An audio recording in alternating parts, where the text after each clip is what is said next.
ರಾಜೀವ್ ಗಾಂಧಿ ವಸತಿ ಯೋಜನೆ. ಇದರಲ್ಲಿ ಅರ್ಹರಿಗೆ ಫಲಾನುಭವಿಗಳಿಗೆ ಸೂರು ಕಲ್ಪಿಸುವಂಥ ಯೋಜನೆ.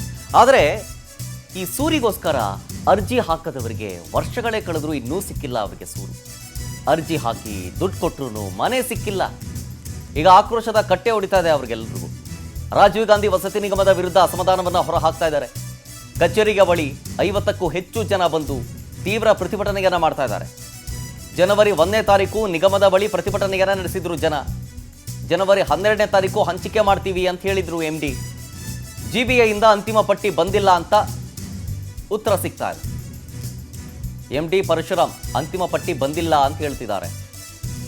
ಅಮೃತ ಮಹೋತ್ಸವ ಯೋಜನೆಯ 550 ಫಲಾನುಭವಿಗಳಿದ್ದಾರೆ. ಸಾಲ ಸೋಲ ಮಾಡಿ ದುಡ್ಡು ಕೂಡ ಕಟ್ಟಿದ್ದೀವಿ ಇದಕ್ಕೆ ಸಂಬಂಧಪಟ್ಟಂತೆ, ಆದರೆ ಇನ್ನೂ ಮನೆ ಕೊಟ್ಟಿಲ್ಲ ನಮಗೆ ಅಂತ ಬೇಸರವನ್ನು ಹೊರಹಾಕ್ತಾ ಇದ್ದಾರೆ. ಅದಕ್ಕೋಸ್ಕರನೇ ಕಚೇರಿಯ ಒಳಗೂ ಬಿಡದೇ ಫಲಾನುಭವಿಗಳನ್ನು ಪೊಲೀಸರು ತಡೆದಿದ್ದಾರೆ ಪ್ರತಿಭಟನೆ ಮಾಡೋದಕ್ಕೆ ಬಂದಂಥ ಸಂದರ್ಭದಲ್ಲಿ. ಈ ಕುರಿತಂತೆ ನಮ್ಮ ಪ್ರತಿನಿಧಿ ವರ್ಷಿತಾ ತಾಕೇರಿ ಫಲಾನುಭವಿಗಳ ಜೊತೆಗೆ ಮಾತನಾಡಿದ್ದಾರೆ. ಬನ್ನಿ ತೋರಿಸ್ತೀನಿ. ಕ್ರಾಸ್ ನಲ್ಲಿ ಅಕ್ರಮ ಮನೆಗಳನ್ನ ಕಟ್ಕೊಂಡವರಿಗೆ ಈಗಾಗಲೇ ರಾಜೀವ್ ಗಾಂಧಿ ಮನೆಗಳನ್ನ ಕೊಡಬೇಕು ಅನ್ನುವಂತಹ ನಿಟ್ಟಿನಲ್ಲಿ ಸಾಕಷ್ಟು ಕೆಲಸ ಕಾರ್ಯಗಳು ನಡೀತಾ ಇದೆ. ಈ ನಡುವೆ ರಾಜೀವ್ ಗಾಂಧಿ ವಸತಿ ನಿಗಮಕ್ಕೆ ಒಂದಷ್ಟು ಹಣವನ್ನ ಕಟ್ಟಿದಂತವ್ರು ಇನ್ನೂ ಕೂಡ ರೋಡ್ ನಲ್ಲಿ ನಿಲ್ಲುವಂತಹ ಪರಿಸ್ಥಿತಿಗೆ ಬಂದ್ ತಲುಪಿರುವಂತದ್ದು. ಯಾಕಂದ್ರೆ ಕಳೆದ ವಾರವಷ್ಟೇ ಸಾಕಷ್ಟು ಜನ ಬಂದು ಹೋರಾಟವನ್ನ ಮಾಡಿದ್ರು. ಈ ಒಂದು ನಾವು ಆಲ್ರೆಡಿ ನಾವು ದುಡ್ಡನ್ನ ಕಟ್ಟಿದೀವಿ, ಆದ್ರೂ ಕೂಡ ನಮಗೆ ಮನೆ ಸಿಗ್ತಾ ಇಲ್ಲ. ಬೇರೆ ಅಕ್ರಮ ನಿವಾಸಿಗಳಿಗಾಗಿರ್ಬೋದು, ಬೇರೆ ಬೇರೆ ಕಡೆಯಿಂದ ಬಂದವರಿಗೆ ಮನೆಗಳನ್ನ ಕೊಡ್ತಾರೆ, ದೊಡ್ಡ ದೊಡ್ಡ ಫ್ಲಾಟ್ ಗಳನ್ನ ಕೊಡ್ತಾರೆ. ಅದೇ ರೀತಿಯಾಗಿ ನಾವು ದುಡ್ಡನ್ನ ಕಟ್ಟಿದೀವಲ್ಲ, ನಮ್ಗೆ ಯಾಕೆ ಮನೆಗಳನ್ನ ಕೊಡ್ತಾ ಇಲ್ಲ ಅನ್ನುವಂತಹ ಆಕ್ರೋಶವನ್ನ ವ್ಯಕ್ತಪಡಿಸ್ತಾ ಇದ್ರು. ಜೊತೆಗೆ ಒಂದಷ್ಟು ಟೈಮ್ ಅನ್ನು ಕೂಡ ಕೊಟ್ಟು ಕಳ್ಸಿದ್ರು. ಏನು 12ನೇ ತಾರೀಕು ಬನ್ನಿ, ಇಲ್ಲ 13ನೇ ತಾರೀಕು ಬನ್ನಿ ಅನ್ನುವಂತಹ ಟೈಮ್ ಕೊಟ್ಟಿದ್ರು.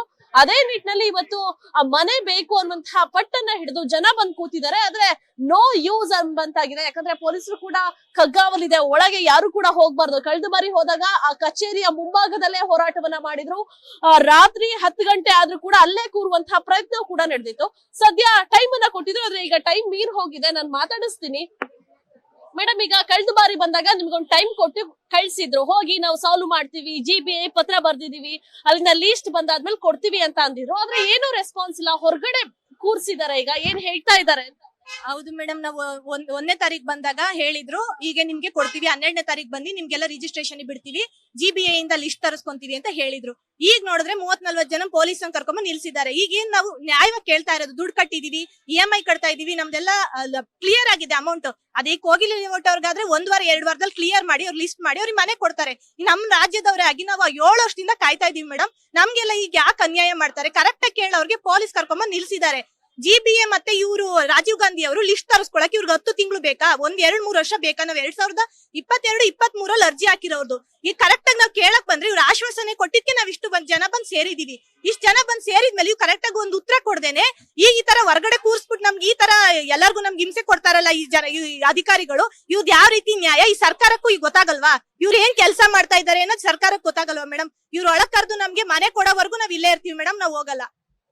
ಕಳೆದ ಸಲ ಕೂಡ ಆಶ್ವಾಸನೆ ಕೊಟ್ಟಿದ್ರು, ನೀವ್ ಇವತ್ ಬನ್ನಿ ಅಂತ. ಇವತ್ ಬಂದಿದ್ದೀರಾ, ಈಗ ರೆಸ್ಪಾನ್ಸ್ ಹೇಗಿದೆ? ಯಾಕಂದ್ರೆ ಹೊರಗಡೆ ಪೊಲೀಸರು ಇದಾರೆ, ಒಂಚೂರು ರೆಸ್ಪಾನ್ಸ್ ಕೂಡ ನಮಗೂ ಕೂಡ ಕಾಣಿಸ್ತಾ ಇಲ್ಲ. ಅವತ್ ಏನ್ ಹೇಳಿ ಕಳ್ಸಿದ್ರು ಅಂತ? ಅವತ್ತದೇ 12ಕ್ಕೆ ಬನ್ನಿ, ನಾವೆಲ್ಲ ಡಿಸೈಡ್ ಮಾಡಿ ನಿಮ್ಗೆ ಲಿಸ್ಟ್ ರೆಡಿ ಮಾಡಿ ರಿಜಿಸ್ಟ್ರೇಷನ್ ಬಿಡ್ತೀವಿ ಅಂತ ಹೇಳಿದ್ರು ಮ್ಯಾಮ್. ಆಮೇಲೆ 27 ಕೋಟಿ ದುಡ್ಡು ಇಟ್ಕೊಂಡು ಏನ್ ಮಾಡ್ತಿದಾರ ಮ್ಯಾಮ್ ಅವರು? ಆಲ್ರೆಡಿ 8-10 ಮಂತ್ಸ್ ಆಯ್ತು, 27 ಕೋಟಿ ದುಡ್ಡು ರಿಲೀಸ್ ಆಗಿದೆ. ಎಲ್ಲ ಅವರೇ ಆನ್ಸರ್ ಮಾಡ್ಬೇಕು. ಅವ್ರು ಬಂದು ಇಲ್ಲಿ ಆನ್ಸರ್ ಮಾಡಿ ನಮ್ಗೆ ರಿಜಿಸ್ಟ್ರೇಷನ್ ಬಿಡೋ ತನಕ ನಾವ್ ಇಲ್ಲಿ ಎದ್ದೇಳಲ್ಲ ಮ್ಯಾಮ್. ಹೌದು, ಈ ಬಾರಿ ಕೂಡ ಪಟ್ಟನ್ನ ಹಿಡಿದು ಕೂತಿರುವಂತದ್ದು ನಾವ್ ಯಾವುದೇ ಕಾರಣಕ್ಕೂ ಬಿಡಲ್ಲ. ಯಾಕಂದ್ರೆ ಅವ್ರು ಬಂದು ನಮಗೊಂದು ಏನು ರಾಜೀವ್ ಗಾಂಧಿ ವಸತಿ ನಿಗಮದ ಒಂದು MD ಏನಿದೆ ಅವ್ರು ಕೂಡ ಒಂದು ಕ್ಲಾರಿಫಿಕೇಶನ್ ಕೊಡ್ಬೋದು, ಅಥವಾ ಇನ್ನುಳಿದಂತೆ GBA ಕೂಡ ಒಂದಷ್ಟು ಈ ಏನು ಮನೆಗಳನ್ನ ಯಾರ್ಯಾರಿಗೆ ಕೊಡಬೇಕು, ಎಷ್ಟೆಷ್ಟು ಹಂಚಿಕೆ ಆಗ್ಬೇಕು, ದುಡ್ಡು ಕಟ್ಟಿದವ್ರು ಯಾರು, ದುಡ್ಡು ಕಟ್ಟದೇ ಇರೋರು ಯಾರು, ಇದೆಲ್ಲವನ್ನು ಕೂಡ ನೋಡಿ ಕೂಲಂಕುಷವಾಗಿ ಮನೆಗಳನ್ನ ಹಂಚಿಕೆ ಮಾಡ್ಬೇಕಾಗತ್ತೆ. ಯಾಕಂದ್ರೆ ಈಗಾಗಲೇ ರಾಜೀವ್ ಗಾಂಧಿ ನಿಗಮಕ್ಕೆ ಸಂಬಂಧಪಟ್ಟ ಹಾಗೆ ಎಲ್ಲಾ ಫ್ಲಾಟ್ ಗಳು ಕೂಡ ಕಂಪ್ಲೀಟ್ ಆಗಿದೆ, ಎಲ್ಲಾ ಮನೆಗಳು ಕೂಡ ಕಂಪ್ಲೀಟ್ ಆಗಿರುವಂತದ್ದು. ಇದರ ನಡುವೆ ಯಾಕೆ ಮನೆಗಳನ್ನ ಕೊಡ್ತಾ ಇಲ್ಲ? ಈ ಕೋಗಿಲು ಕ್ರಾಸ್ ನಲ್ಲಿ ಬಂದಂತಹ ಅಕ್ರಮ ನಿವಾಸಿಗಳಿಗೆ ಮನೆ ಹಂಚಿಕೆ ಮಾಡ್ಲಿಕ್ಕೆ ನಿಮ್ಗೆ ಟೈಮ್ ಸಿಕ್ಕತ್ತೆ, ನಮ್ಗೆ ಯಾಕೆ ಕೊಡ್ತಿಲ್ಲ ಅಂತ ಆಕ್ರೋಶವನ್ನ ವ್ಯಕ್ತಪಡಿಸ್ತಾ ಇದ್ದಾರೆ. ಕಾದೋಡ್ಬೇಕಾಗತ್ತೆ ಇವತ್ತಿನ ಹೋರಾಟ ಎಲ್ಲಿ ತನಕ ಮುಂದುವರಿಯತ್ತೆ, ಮನೆ ಸಿಗೋ ತನಕ ಇವರು ಇಲ್ಲಿಯೇ ಪಟ್ಟು ಹಿಡಿದು ಕೂರ್ತಾರಾ ಅನ್ನುವಂಥದ್ದನ್ನ. ಕ್ಯಾಮರಾ ಪರ್ಸನ್ ಪವನ್ ಗೌಡ ಜೊತೆ ವರ್ಷಿತಾ ತಾಕೇರಿ, ಪವರ್ ಟಿವಿ, ಬೆಂಗಳೂರು.